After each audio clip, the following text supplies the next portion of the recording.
Hey guys, Ascension Legends, welcome to the video. Glad to have you all here with me today, sending some love and some positive vibes your way, especially if you need them out there today. Today we're going to talk about artifacts. Now, hopefully, if you are a savvy, seasoned veteran inside the game, or whether you're brand new to the game, you'll walk away with at least some motivation, hopefully a bunch of helpful tips to help you manage and get the most out of your gear, your artifacts, your accessories on your account. So I have a bunch of tips that I actually was just kind of going through in cleansing my own account, optimizing some of my builds, and I thought to myself, I kind of jotted down tips along the way last night, and now I'm going to share them with you guys. So kind of haphazard in terms of the order here, but I've got like 6 or 8 things written down that I really wanted to help you guys out with, or at least get you thinking more about. So obviously this is kind of a newer player, a piece of advice here, but when we're upgrading, upgrade an artifact or an accessory in increments of 4 or 8, right? If you want to, if you're a whale,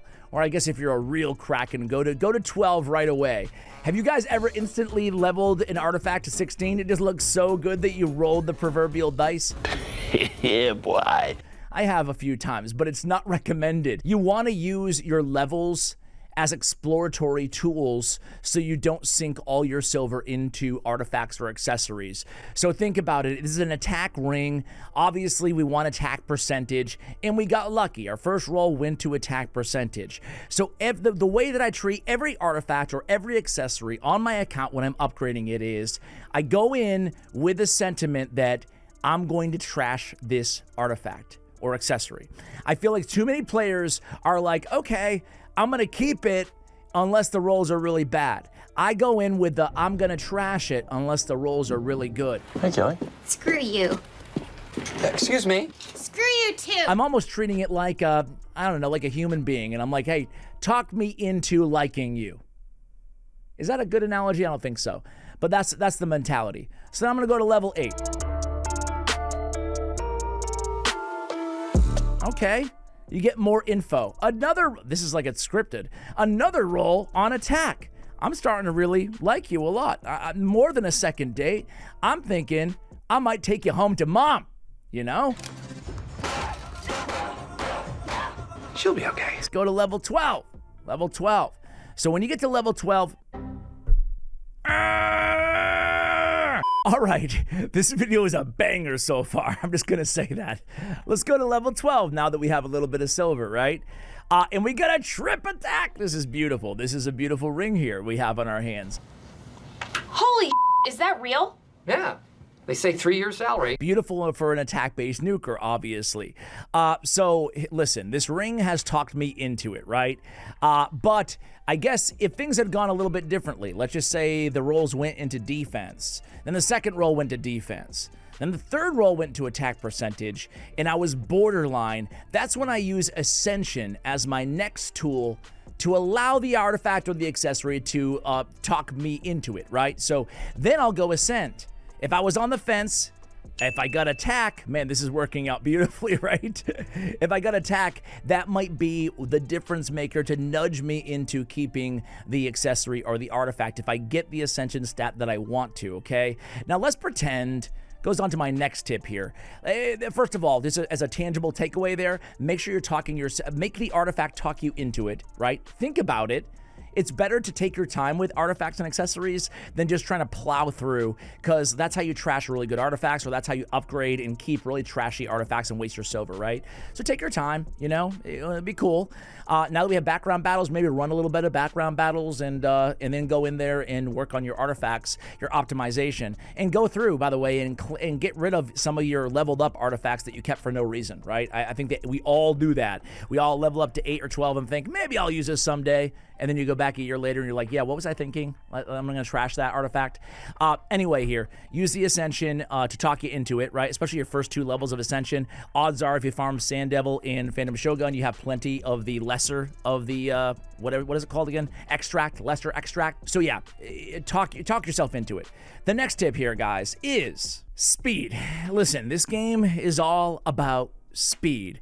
So speed is the next obvious tip for you. So what you can do is what I'm doing in the background here is you can go to your filter, you can go to equipped, or you can go on non-equipped if you want to, and then hide set filter. Hide set filter is a very underrated tool that we should all be using.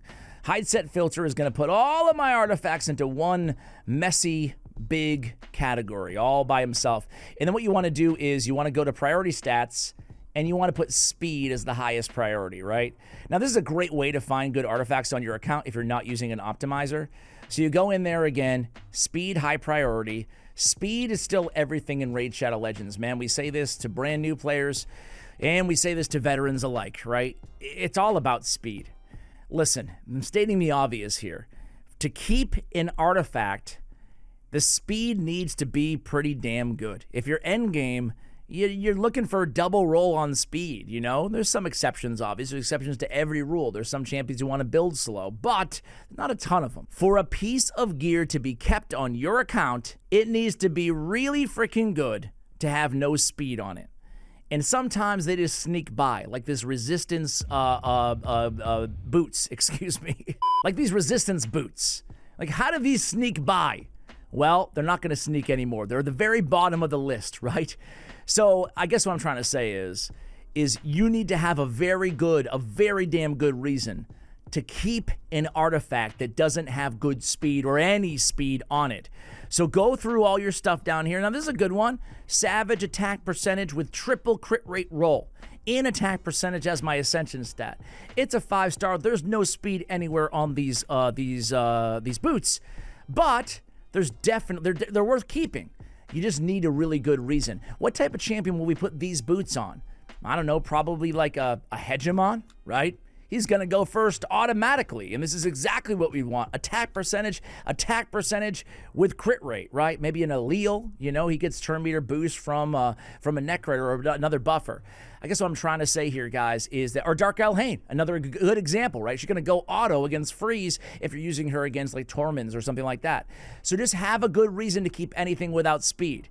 You need to have a good reason. I also want to go to the next tip, and it has to do with ore, right? The chaos ores that we get playing this game. If you see a piece of gear that's pretty trashy, but from a very good set, I'm talking about the 9-piece variable sets, right? We all know how good they are. I'm talking Rebirth, Pinpoint, Feral, maybe even Stone Cleaver, Slayer, but especially Merciless Supersonic, right? Those sets are very hard to get very good gear. So what are we looking for as it pertains to our Chaos Ore? First of all, I'm really not trying to use any Chaos Ore from a set that's not a 9-piece set, especially in the mid to the end game. This gear is hard enough to get your hands on to begin with that you really don't want to be using your Chaos Ore on like a, you know, the deflection set, you know? No matter how good it is, you want to save it for these 9-pieces because getting a good 9-piece variable set piece of gear can be a huge difference maker on your entire account progression, right? So what are we looking for when we talk about a 9-piece variable here? Do I have any silver left? Let's go ahead and do it. 4, we get speed. Am I gonna get lucky again? Take it to level 8. We get speed again. This is beautiful, man. I should just record all my cleansing. This is insane. And then we get attack percentage. So it's not the best piece, but let's just use it. Let's say we got resist. We got triple resists on this supersonic piece, right? Now, of course, you could keep it and make the argument, maybe I'll have a high resist champion supersonic someday, right? Maybe a Crixie or Yumeko or something that you're going to use for a reverse lockout. I don't know. But the best indicator is when you get a double roll, or better yet, a trip roll on a crappy piece of gear in a crappy or in a good artifact set, rather, right? What we want to do is that's the perfect time to use our rework, our Chaos Ore, right? So let's just say that we got 2 rolls on resistance instead of speed, right? Let's just say we got a trip roll, like I said, on resistance. In that case, I might take a flyer and use one of my Chaos Ores to rework this piece, because if I can get a triple speed roll, if that resistance can change to speed and I get a trip speed roll on a supersonic weapon, that's really incredibly powerful. Now, the chances aren't great, but that's how I'm using my Chaos Ore, right? And it's not the only situation. Again, you know, double rolls are cool too. It kind of like, it's higher risk, high reward. But, you know, long story short of it, keep your chaos ore for 9-piece variable sets because they're so, you'll see like a lot of this gear I don't even have leveled up because I'm silver broke right now. But man, like a set like Rebirth, it's so hard to get. At the time of this recording, I don't have that much of it. But I'm saving all my chaos ores for Rebirth because it's that nasty of a set, okay? I am collecting $3 from everybody for Kelly's party. There you go. I want to talk quickly. I mentioned it earlier, but I want to talk about sunk cost fallacy as it pertains to your Raid Shadow Legends account, right? So we go in here and we see all these level 12s, right? This is worth keeping. A double speed roll and a crit rate, sure. But sometimes you go, even on level 16, right? I'm trying to find a crappy piece of gear here. Okay, this isn't that bad, but let me just use it as an example, right? So we get some resistance, accuracy, 1 speed roll, right? Oftentimes, I've done this recently. I cleansed my entire account, so I don't have a lot of good examples. But I guarantee you probably do if you're watching this video. I probably still do too. You go back and you look at the gear that you've already leveled up to level 12 or level 8. Oftentimes, when you see gear lying around on your account that you leveled up to level 12 or level 8, especially from some old sets like Perception, not old, but the set that you have a lot of gear of, you can find all this crappy gear that when you originally leveled it up, something in you talked yourself into keeping crappy gear, right? You're like, maybe I'll use this. Here's a good one. Here's a good one. You know, triple defense. Triple defense with almost no speed on a 5-star with a little bit of crit rate, right? And I even glyphed it out. Listen, it's not the worst piece of gear in the world for some accounts, right? But for my account, I'm really not going to be using this piece of gear, but yet I'm still sitting on it. Why? Partially because of the sunk cost fallacy. I've already upgraded to level 16. Maybe I'll use it. Maybe I'll hang on to it. Honestly, you probably have a littered inventory full of crappy gear like that. I would compel you to try to get comfortable in selling it, okay? Because you're gonna get there eventually if you're not there yet. If you're an early game player, you don't necessarily in the beginning of Raid need to go get rid of all your gear. That's not what I'm saying. This is more of a mid to end game tip, right? You're gonna have to go in there, and the best place to start to look is gonna be those level 12s that at some point in the game you talked yourself into, right? I wanna talk about the Forge, okay? 2 things about the Forge that are very important. First of all, use your Dark Fae battles, use your Doom Tower battles. The Forge is where a lot of good equipment and silver. You saw how I'm silver broke earlier in this video. We received the pop-up. It was a bad news situation. But let me just tell you that resilience gear specifically, resilience gear is easily farmable. It is faction war gear. You should be doing your faction wars every day. We love those glyphs, right? You should love your glyphs. Faction wars should be 100%. If you're going to skip anything, don't make it faction wars every day. You're going to get a lot of material. I have so much of it, right? And when I'm done with this video, what am I going to do? I'm going to sell resilience gear. I'm going to craft it times 10. I'm never going to use a charm ever, ever, ever on this stuff. And I'm just going to sell it for silver. I'm just going to sell it. This is a great way to get your hands on on extra silver, right? You can make an argument I could have leveled up one of those speed. Normally, most accounts, anything with speed, you'll want to level up and see if you can get a double or trip or a quad roll, even if it's a bad set. So it's not like you should auto sell everything, but now I have 810, right? And I can do that like 130 times, right? So this is an amazing resource of silver, another reason to do your faction wars every day. Resilience gear should be to you. You should think about resilience as, ooh, that's silver. That's silver farming, right? Kind of like we think of Spider. That's what you should think of on resilience gear on your Forge, like in your Forge, right? Easy, easy, easy to get that stuff. You need to stop hanging out with your brain so much. It's not a good influence. The other one is whenever you see these charms, the rank and rarity charms, whenever you see these, you should be buying them, right? Let me see what I have available right now in my market, right? But they're going to pop up. They're going to pop up from time to time, right? They're kind of random, right, where you're going to get them.